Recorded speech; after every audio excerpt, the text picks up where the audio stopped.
ನಮಸ್ಕಾರ ಎಲ್ರಿಗೂ, welcome back to my channel Shweta's creations and blog. ಇವತ್ತಿನ ವಿಶೇಷ ಏನಪ್ಪ ಅಂತಂದರೆ, ಎಲ್ಲ ಕಡೆ ವೈರಲ್ ಆಗಿರುವಂಥದ್ದು ಡ್ರೈ ಗೋಬಿನ ನಾನು ಇವತ್ತು ಮಾಡ್ತಾಯಿದ್ದೀನಿ. ಮತ್ತು ಮೊದಲನೇದಾಗಿ ಯಾರೆಲ್ಲ ಈ ವಿಡಿಯೋನ ನೋಡ್ತಾ ಇದ್ದೀರಾ, ನನ್ನ ಚಾನಲ್ನ ನೋಡ್ತಾ ಇದ್ದೀರಾ, ಅವರೆಲ್ಲರೂ ಕೂಡ ಸಬ್ಸ್ಕ್ರೈಬ್ ಮಾಡ್ಕೊಂಡು ನೋಡಿ, ಹಾಗೆ ಲೈಕ್, ಶೇರ್ ಆ್ಯಂಡ್ ಕಮೆಂಟ್ ಮಾಡಿ. ಮತ್ತು ನೀವು ಫ್ಯಾಮಿಲಿ ಆ್ಯಂಡ್ ಫ್ರೆಂಡ್ಸ್ಗೂ ಕೂಡ ಶೇರ್ ಮಾಡಿ ಅಂತ ಹೇಳ್ತಾ, ನಾನು ಮೊದಲನೇದಾಗಿ ನಾನು ಕಾಲಿಫ್ಲವರ್ನ ತೊಗೊಂಡು ಅದನ್ನು ಕ್ಲೀನ್ ಮಾಡ್ಕೊಂಡಿದ್ದೀನಿ. ಅದಾದ ನಂತರ ನಾನು ಅದಕ್ಕೆ ಸ್ವಲ್ಪ ಉಪ್ಪು ಹಾಕಿ ಸ್ವಲ್ಪ ಬೇಯಿಸ್ಕೊತಾ ಇದ್ದೀನಿ. ಅದು ಸ್ವಲ್ಪ ಬೇಯಿಸ್ಕೊಂಡಾದ್ಮೇಲೆ ಅದರಲ್ಲಿ ಏನಾದರೂ ಹುಳ ಇತ್ತು, ಆ ಥರ ಏನಾದರೂ ಇತ್ತು ಅಂತಂದರೆ ಅದೆಲ್ಲ ಬರುತ್ತೆ ಅಂಥೇಳಿ.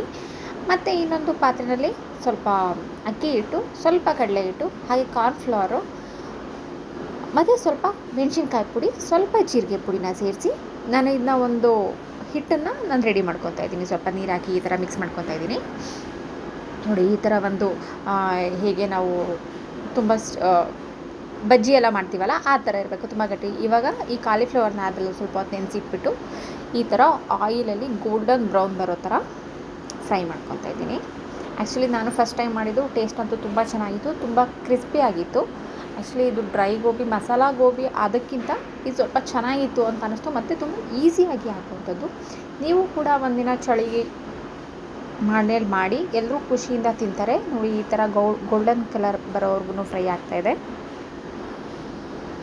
ನೋಡಿ, ಫೈನಲ್ ಆಗಿ ಈ ಥರ ರೆಡಿ ಆಯಿತು.